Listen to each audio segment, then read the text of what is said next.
sorry, deal with how do I enter a trade using Market Cipher. I think most of my previous videos have been dealing with let's say what has already happened, right? So in hindsight, it's very easy to enter a trade or literally determine the direction because it's already happened. But how do we sorry, how do we literally trade if we are trying to how do you trade in the foresight? That's what I'm trying to say. So basically, the first thing you have to understand is direction, right? And when I say direction, your asset that you're trying to trade, it does moves, right? Because if it didn't move, price wouldn't be changing direction. Like price is going down here.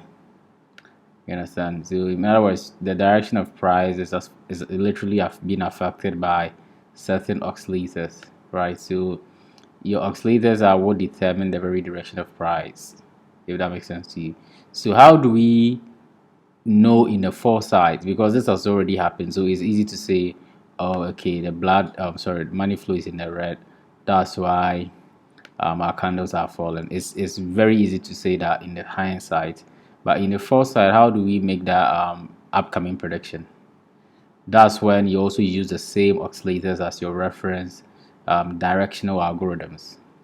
In other words, if you want to enter a trade in the foresight, or you want to trade, how do you determine the your trading strategy? How do you enter a trade in a foresight? Because it has not already happened. How do you predict that it's going to happen? This is what I'll do basically. There's a simple strategy. I'll map my vertical line here.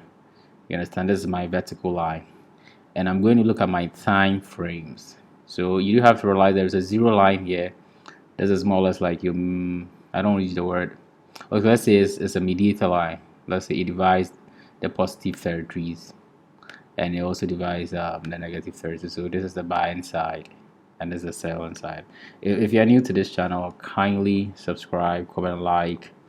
That help promote this channel. So basically, what we're trying to do is we're trying to determine direction.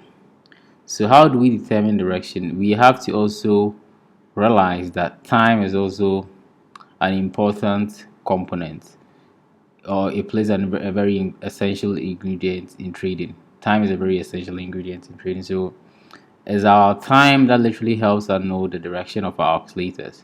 I don't want you to think about the candlesticks. The candlesticks are just basically a representation of our time, sorry, a representation of our direction of our oscillators. Let me repeat that way. Let's not think about time, sorry, about our price right now. Let's look at our oscillators. You can realize that when I place my vertical line here, let's do some common math. We have money flow in the red, and we have a momentum in the red. And let's see the time frame that we are on the 4-hour time frame. So it's like we have two reds right now in the negatives. So we have money flow in the negative and momentum also in the negative. So it's like we have two negatives in the 4-hour time frame. Let's go to the 3-hour time frame and see how our oscillators are faring right now. You see our momentum is also in the negatives and our money flow is in the negative. So again, we have two of our most influential oscillators in the negatives. Let's go to the 2-hour time frame. On the 2-hour time frame, we realize that again we have money flow in the negative, momentum in the negative. This is so it's like we are trying to determine the overall direction. And if you've been very observant, you can realize that this vertical line here seems to be back right now. Let's go to the 4-hour time frame and see something here. The vertical line was in front here. When we went to the 3-hour, let's look at something.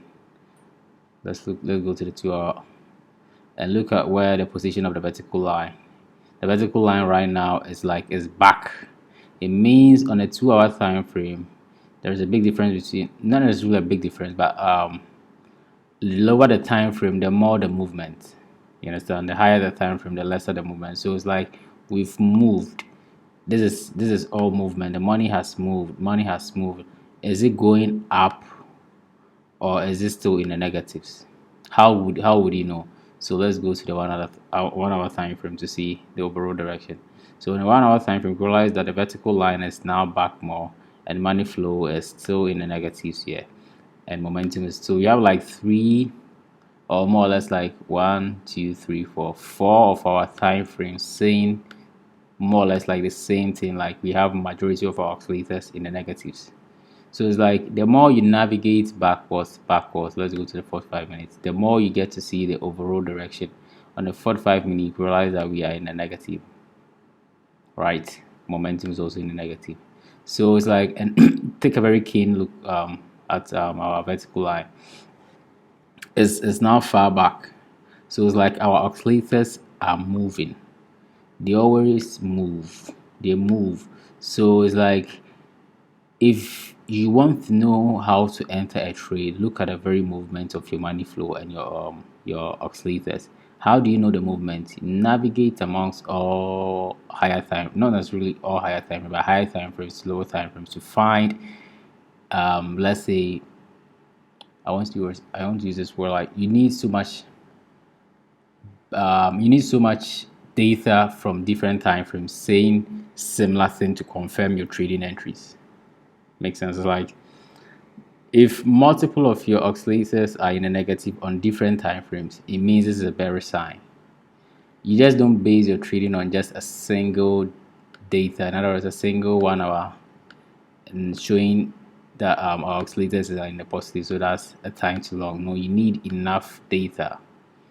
So understand? So the more you realize that data plays a very integral role in trading, and how much data do you need? You need enough. Let's say I need 1 hour data, I need a 2 hour data, I need a 3 hour data, I need a 4 hour data to determine direction so that I can base my trading entries. In other words, if my data is strong based on, let's say, 5 different time frames, then it means my direction has been validated.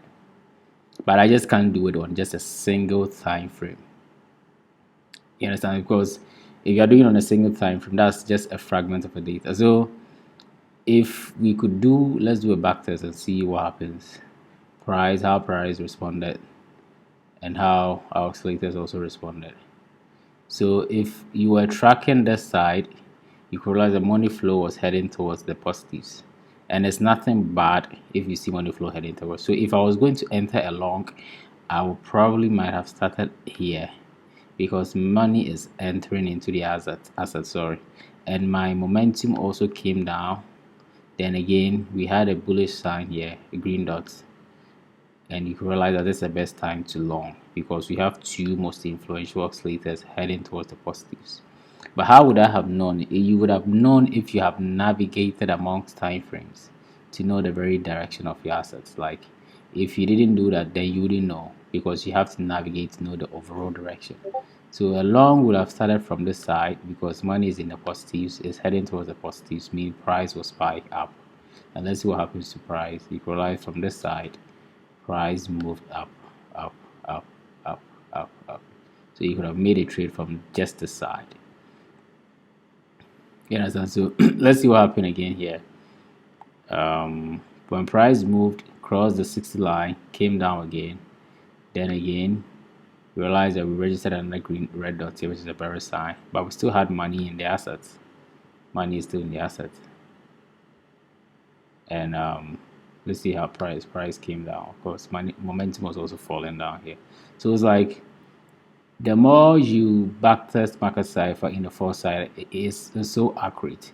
But in sorry, in hindsight, it's so accurate. But in the foresight, you have to navigate amongst time frames. Just navigate amongst time frames to know the overall direction. If you just navigate among 2 time frames, well, is it enough? It is, but again, why wouldn't you try, let's say, 3 or 4, just to determine the overall direction? So this time, if you are probably going along, this is a very crucial time to long here. We are in a negative, so it's like those who probably entered a trade from this side, maybe entered a short from this side, or if I was going to enter a short, probably maybe might probably start shorting from this side, because money flow is heading to the negatives and momentum is also in the negative. So momentum has now crossed the negative 60 line, meaning price is going to change or probably head towards upward, because we've crossed the negative 60 line. The same thing if momentum crosses positive 60 line, this is the overbought territories, it comes down. But again, it couldn't come down fully because there was money in the assets, so momentum came back again here, then again fully went down. Understand? Came down again, came, tried going up, then came, then now reached where we had this oversold territories. So it's like, how would I enter a trade here? Someone might have probably shorted from this side because money was hesitant. Another person might also start longing from the side because we've probably crossed the 60 line, sorry, negative 60 line, which is the oversold territories, and it's waiting for momentum to take off right now. You understand? But what if momentum goes and comes down here and comes and goes and comes down? You're still longing, but you're still holding. And maybe money also probably navigates towards a positive. You will never know. How would you know? Navigate amongst all time frames, higher to lower, and it gives you an overview of the very direction of an asset. Let's go back and do some other back testing with. In hindsight, it's far much more easier, but let's see what happened here. We had momentum passing the overbought territories, came down here, and came down and came down here. You could realize that money was leaving the assets. See the money flow. Money was leaving. See money. The money is leaving. So it's like we are in a negative in the momentum, and we are also in a negative with the liquid. Momentum started heading upwards here, started going upwards, started going up, but again it couldn't go here.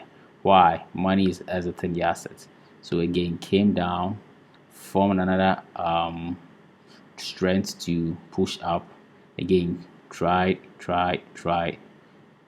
couldn't happen, came down again, then try heading towards upwards. See direction of money is in the negatives. And if you're very if you're very observant, you can realize that there is no money flow action here. Money is not here. So it's like this is a dark time, this is a bearish time. There is no money flow. See money is not even here. So money has left the asset. It's only momentum that is struggling to head up. And even if it goes up or it goes in the positive, it doesn't really stay long for there. It comes down because money is leaving the asset. There is no money action at the top here. You could see it's just VWAP and RSIs playing along and just only momentum. So it's like there is no enough liquid. So if somebody was going to long from this side, well, you could probably long for a while, but momentum come back again. There's not really going to be interesting, but you probably enjoy your shorting because we are in the negative territory. So probably start shorting from the side, correct, comes down here again, tries going, then you try probably and long small again, short again, long small, and short, probably long from the side, goes back. Is the reason why I'm saying it is money is not in the asset. So momentum, no matter how momentum tries, doesn't stay in the positive for long. You see, because money is struggling to enter in the asset. So those who probably might have enjoyed their trade, I'm not saying those, but I'm just saying if I was trade, I'll probably enter my long here because momentum was heading towards the positive territories. So as money flow now, the direction of money flow has changed from the side. Let's see money flow from the side. You can see money was in the negative territories for a very long time. Then soon money started entering the positives. So let's see what happened to price. You already done that scenario. So price rose up. I want to look at a different scenario. Sorry, and let's see a different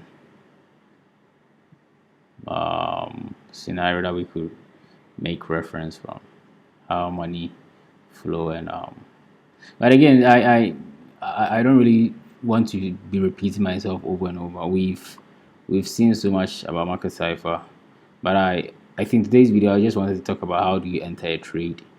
How do you enter a trade? Not necessarily on the in the hindsight, but in the foresight. Finding the overall direction first, using your higher time frames and lower time frames. Then you enter a trade based on the very direction of or based on what your time frames are saying. That's basically the whole purpose for this video. I don't want to be repeating myself. I think my next video, I probably might be dealing with other indicators as well, why I barely use them. And if you're new to this channel, please kindly like, subscribe, comment, leave a message, let me know what you guys want to know about trading. And yeah, of course, I'm here to serve our interests, and just let's try and promote this channel. I know sometimes I feel like I keep repeating the videos, but I'm trying my very best to give you guys quality content. And the more we practice the same thing, the better it becomes for us. So that's just, yeah, it's part of the process, and I'm trying my very best to give it all. So it's not easy to it's not easy to literally teach something new.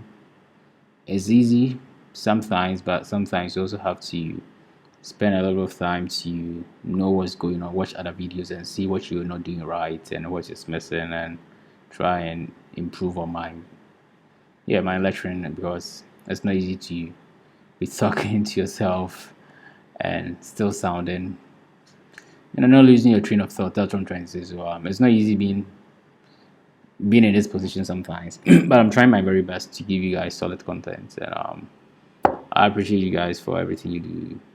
And until then, have a nice time, people.